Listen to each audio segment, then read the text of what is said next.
I'm Lauren Horn, creator of This Is Not a Sketchbook and art educator for almost 10 years, and today we're going to talk about value.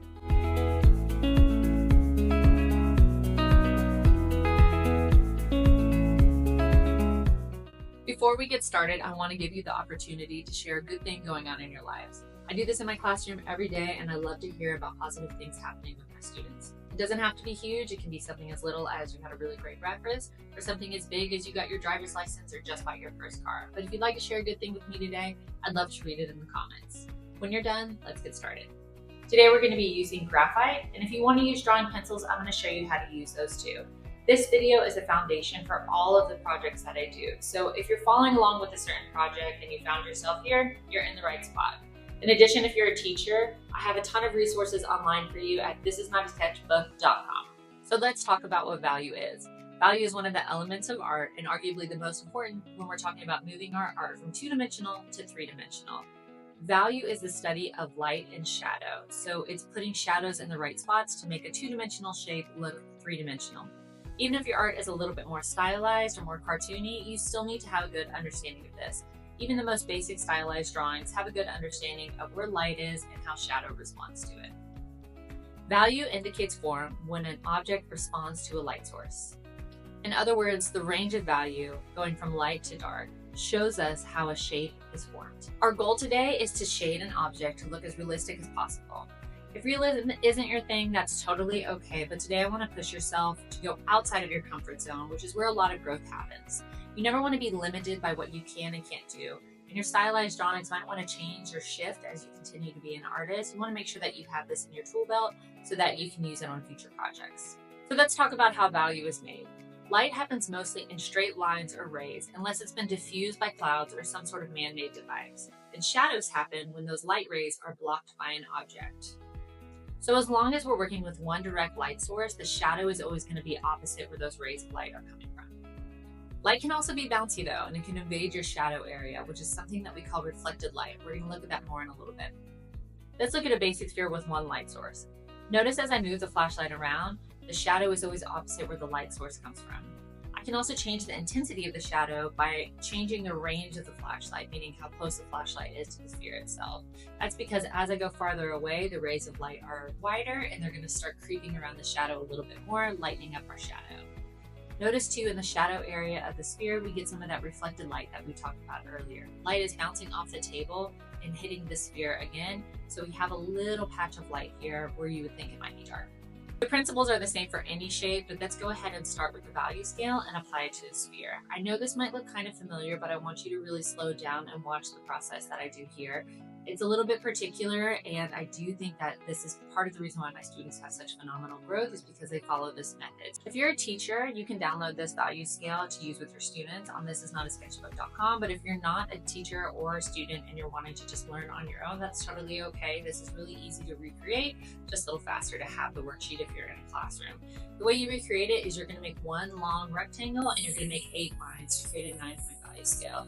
You can bust out a ruler and make it really nice looking, but I wouldn't worry too much about it. As long as you're understanding the steps of applying graphite to create this nice value scale, it doesn't have to be completely perfect. In fact, I kind of encourage you to do this a little bit quicker, and then you can erase up lines and clean up as you go if you're a little bit more of a perfectionist. As far as the sphere, you can find anything that's circular in your house to trace, like a cup or anything like that. I'm going to start with a number 2 pencil. If you have drawing pencils and you want to learn how to do those, I'm going to do that in the second step when we apply to the orange. If you don't have drawing pencils, I promise you don't need to worry about it. The benefit of drawing pencils is that it's going to help you get to a darker value faster because the graphite in the pencils is a little looser. You can still get the same effect with the number 2 pencil. It might just take you a little bit longer, but I promise you're going to have a really cool effect either way. So when we apply a value, the principle that we need to remember is the more graphite that covers the paper, the darker it's going to be. I know that sounds like a really simplified answer and you're kind of like, but I promise it comes up later. So just remember that the more graphite that covers the white paper, the darker it's going to be. This is going to become important when we work on toned paper or when we work with line instead of shading. So because our paper is already white, we can skip this one. And what I want you to do is work smarter, not harder. So we're going to start with a really, really light value, barely darker than the paper. So work nice and slow. And you're going to make one layer all the way from your 2 to your 9-point value scale. Make sure you're not choked up on your pencil like this. Make sure you're holding it from the back. The whole point is to try to make your line so close together you really can't see too much of an angle. We're going to avoid using a blending stump for now, and I know that hurts some people's heart, but with a blending stump, what ends up happening is we lose our contrast because we blend so much together that everything ends up a middle tone, and then you lose the really nice contrast that you have going from light to dark. So for now, put your blending stumps, tissue paper, whatever you use away, and we're going to just work on shading. Notice I'm using kind of the side of my pencil. I almost wish my pencil was a little bit more dull right here. And remember, I'm not just filling in that first one. I'm going to go all the way across like this.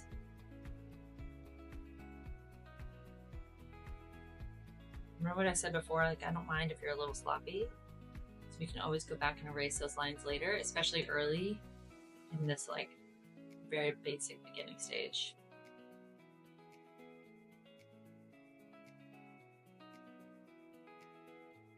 Now we have a 1 value and we have a 2 value. So the method here that we're going to do is we're going to skip our 1, we're going to skip our 2, and we're going to do another layer of graphite going from our 3 to our 9 value, but using the same amount of pressure that we did before. So we're not lightening, we're not going heavier, same amount of pressure at this point.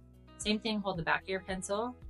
And if you want it to look more solid, you can change the angle right here. So you can go a little bit more at this angle, and it's going to help fill in some of those white spots that you see. And just make it look a little bit more solid without blending.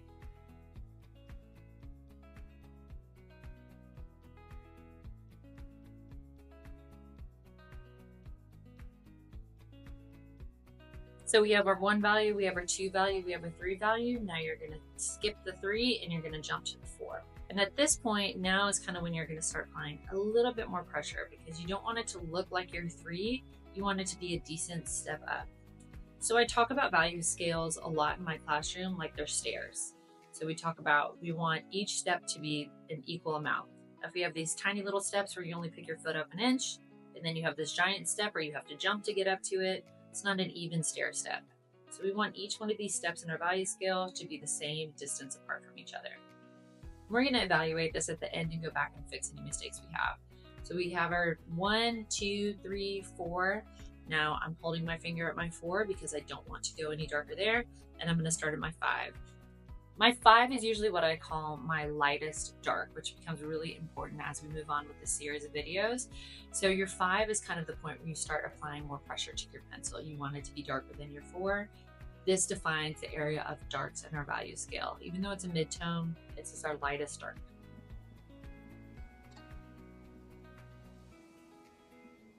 And then as we move on to the dark values, we're going to start increasing our pressure a little bit. Never really using the point of our pencil where it's going to dent our paper. Still kind of adding layers in and just really slow with that increase.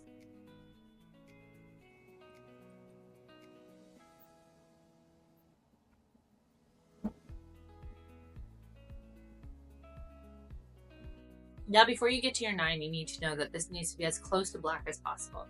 The difference between graphite and charcoal is that graphite, you can't actually get a true black, which is why a lot of artists prefer charcoal. We're going to get as dark as we can, again, making sure not to put point down onto the paper where we're going to dent the paper. It just doesn't look very smooth and transition with the rest of the values when you do that. So still using the side of our pencil, applying a lot more pressure and more layers.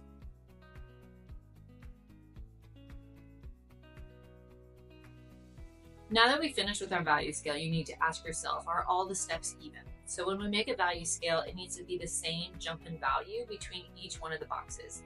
If it's too much of a jump or too little of a jump, then we're not working with a really good range. We don't want anything too super close to each other. You want to make sure that they're evenly spaced apart. So if I look at my value scale, 2 jump out to me right away, and that's my 3 and my 4.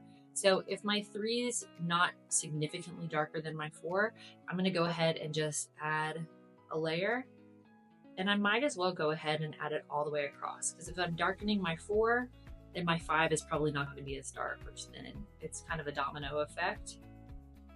You just want to make sure that every step up is the same. So now looking, I have my 1 is the white of my paper, my 2, my 3 is a little darker, 4 is a good step, 5 is good. I think my 6, 7, 8s are a little bit too similar. So I'm going to kind of pick where I think that jump should happen.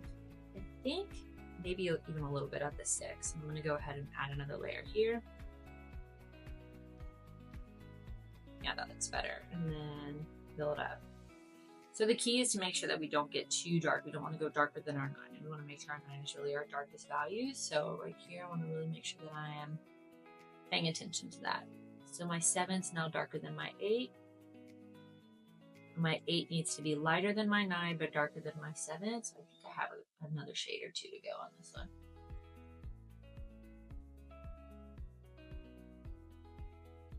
That to me looks good. I'm going to pick up my paper because there might be a glare on it. Sometimes that happens with graphite. It gets a little bit shiny.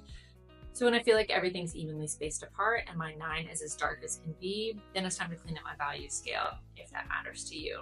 If you're a teacher using this in your classroom, or if you're at home evaluating yourself, the thing to look at is to make sure that your 9 is as close to black as possible. Even if you have really nice stair steps up, it might not be big enough steps to get all the way to that black of the 9.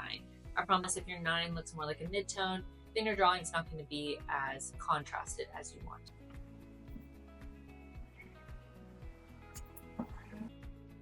Now that we've created our value scale, we're going to apply those values to a circle to turn it into a sphere.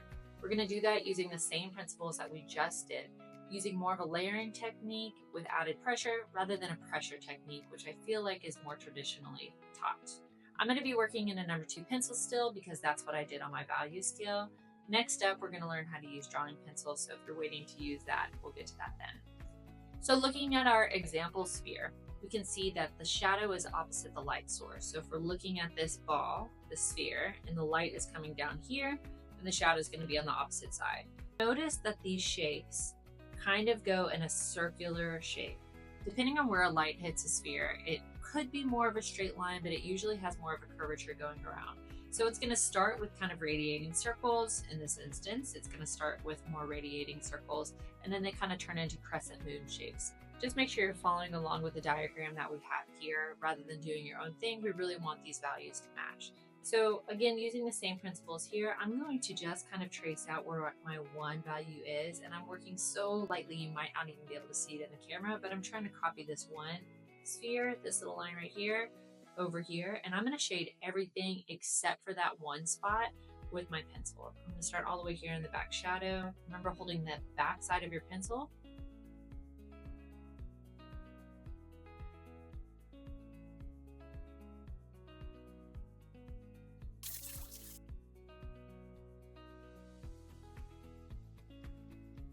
So now that we have everything shaded except for the 1, I'm going to look at where the 2 value is. So it's right around the 1. I'm going to, rather than draw it out, I'm just going to visualize it. There's kind of going to be an outer circle around the 1 value, and I'm going to give everything a shade except for the 1 and the 2.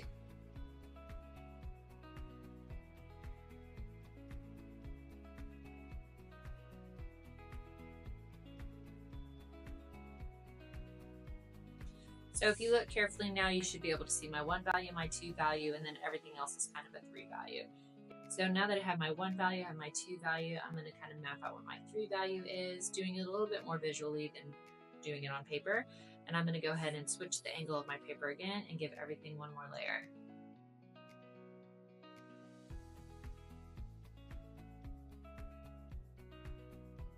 Remember at this point in our value scale, we had reached our 5, which is considered our lightest arc. So at this point, you're starting to actually increase your pressure a little bit more, not working just in layers.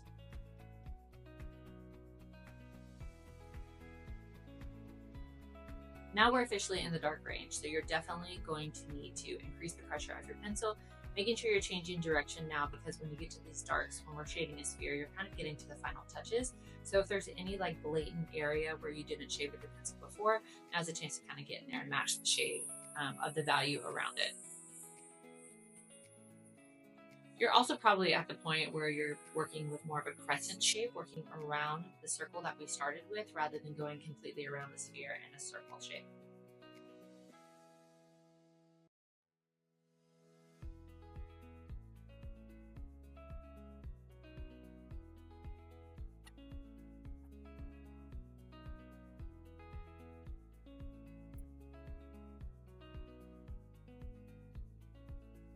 I'm sort of working around the reflected light right here because this is the edge of my sphere. But if you shade it over it completely and you're like, oh my gosh, I forgot about that, don't worry about it. You can use an eraser to come and lift up some of that graphite and create the look of the reflected light.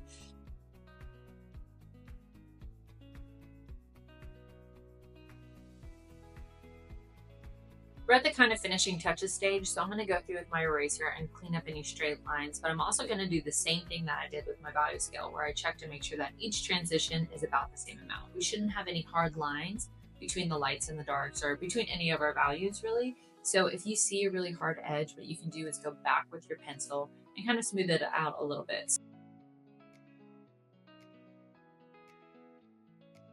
Now I'm going to go through and erase.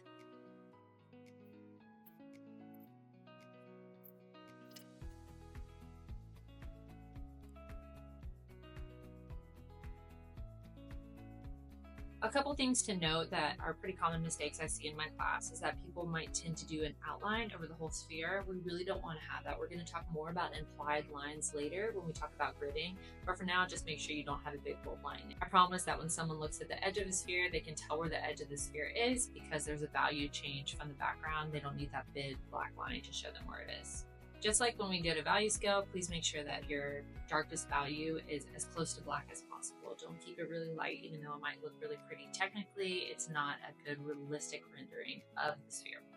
And without any blending at all, we have a nice transition between our lightest value and our darkest value, making the circle into a sphere.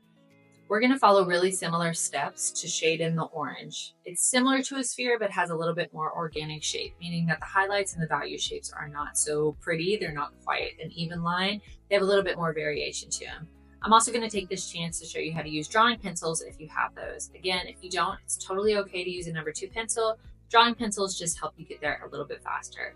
So let's talk about drawing pencils real quick. Drawing pencils are all labeled by how hard or soft a pencil is. And H stands for hard. That's the easiest one to remember. And the higher the number, the farther in the direction it goes. So a 6B is the softer pencil than a 2B. So let's look at these and we're going to put them in order. So you'll notice that even on your number 2 pencil, this says HB2. And you'll find that same one in a drawing pencil. I've put these pencils in order on my desk so that you can see the direction that they go. But we're also going to write it on our paper so you can see that in a second too. You can't see the pencils very clearly. So I'm going to do left to right. I'm going to say, here's my 2H. It's really, really light. Here's my HB, a little bit darker. Everyone's always surprised at how bad my handwriting is. Here's my B, a little bit darker. Here's my 2B. Here's my 4B. Here's my 6B. You can see the range now of light to dark. So what I've done is I've taken my value scale and I've erased half of it. And what I want to do is I want to try to match the values using my number 2 pencils with my drawing pencils. I think a common mistake I see in my classroom when I introduce drawing pencils is that people think that the drawing pencil is assigned to a value, meaning, okay, we're working with the 3 value, that's this pencil. And that's not really the case. What you need to remember is that all the same principles that we just did with 1 pencil apply when we're using drawing pencils. You're working mostly with layers, and then sometimes you need to increase your pressure.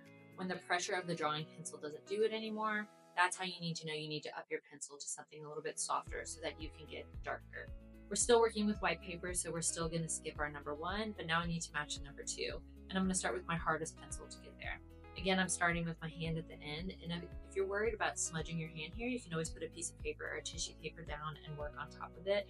I'm going to be working pretty far off, so I'm not super worried about it. And you can see already, it's just really easy to start off with a really light color if I'm working with an H pencil.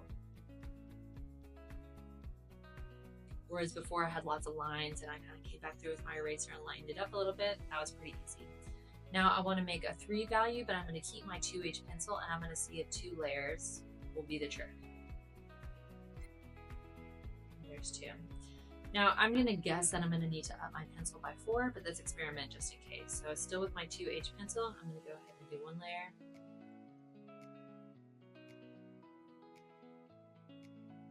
2 layer.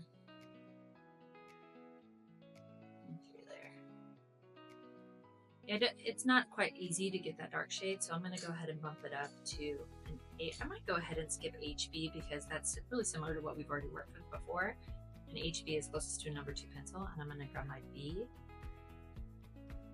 And that's a lot easier to try to match that value.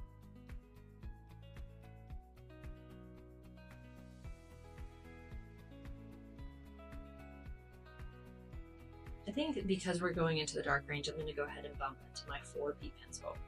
This is really where the value of drawing pencils come into play because you can get such a dark mark so easily.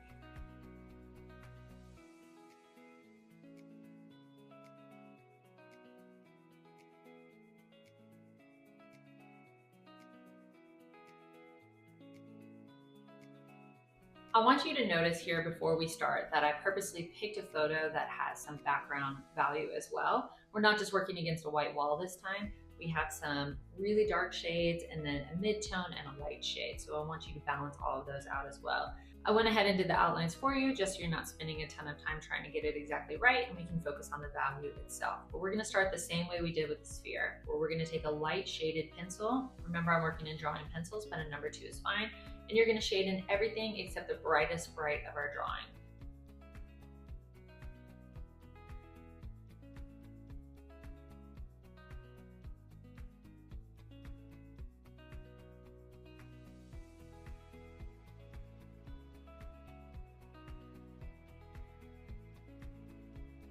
Besides this area right here, there's not a lot of really light values. Maybe this side of the orange right here, which I'm gonna kind of just go ahead and trace out a little bit for myself.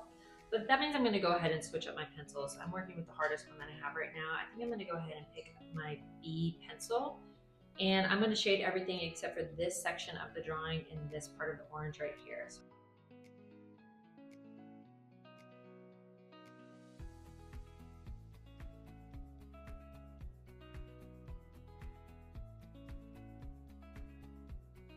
I think I'm gonna hold on to my B pencil and do another layer, leaving some areas around the orange that I think are probably matching that value shape right here. I'm even gonna kind of outline them to just help me out. And I'm gonna keep layering where I know it's gonna be darker values, kind of reserving where the lighter values are gonna be.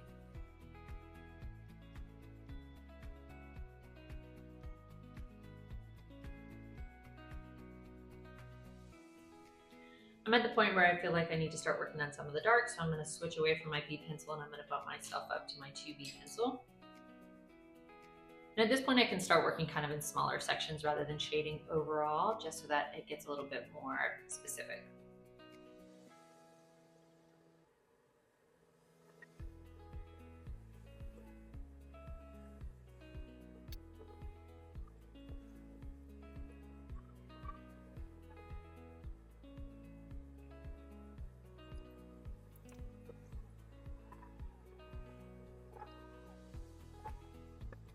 I'm at the point now where I really need to push my value because that background darkness is so dark that it's not making the orange stand out quite like I want it right now, where it's still kind of in like the mid-tone dark stage. So I'm really gonna push my darkest values now and push through with that contrast.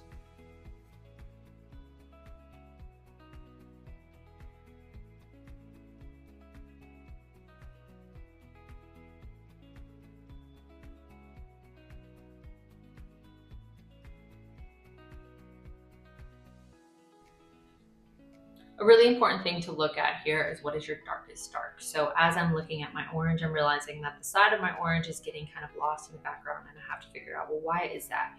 What's the darkest thing? Why is that contrast not there? And I realized that even though my background is really dark, it's not darker than the shadow on my orange. So I need to really add some more layers and shade in my orange in order to make it really pop against the background. If I can't do it, that means I need to go back and lighten up the background, which I can do with a big eraser and just sort of brush over the top, and it'll pick up some of that graphite. Same sort of thing is happening at the bottom side of my orange. I see that I have reflected light. My reflection is too bright. So I'm gonna go back through and add some more layers to tone it down to make sure that it's in the right context of the drawing. We're kind of at the final touches stage of this drawing, so let's make sure that we add the right texture too. This orange has tiny little dimples all over it, which you can achieve by using your pencil and just using the tip and kind of dotting into certain areas.